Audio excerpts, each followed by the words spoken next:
Statistics, basic concepts. Surveys.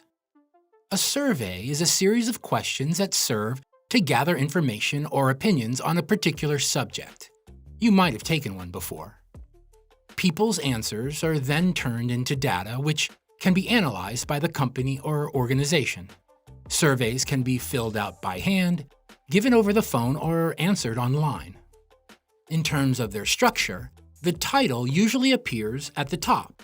This is followed by the introduction or objective, which explains the goals or purpose of the survey. Then there are the questions, which are referred to as either open or closed. Open-ended questions give people the freedom to write out their answers, while close-ended questions require them to choose from a set of options. After all of the information is collected, it can be presented in a report. Oftentimes, the data is shown as graphs.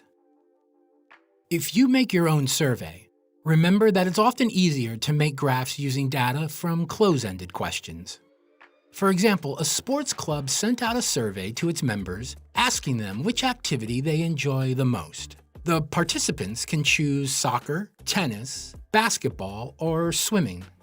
After getting the survey results, the data is presented in a bar chart. From this graph, we can see that most of the members enjoy swimming and soccer. This information can help the club to make decisions, like whether to build a new soccer field or swimming pool. They might have heard random requests from different members, but a survey ensures that everyone has an opportunity to share their opinion, making the final decision more fair. Feel free to check out our other videos about basic concepts in statistics. You can also find the full tutorial on our website at gcfglobal.org. GCF Global, creating opportunities for a better life.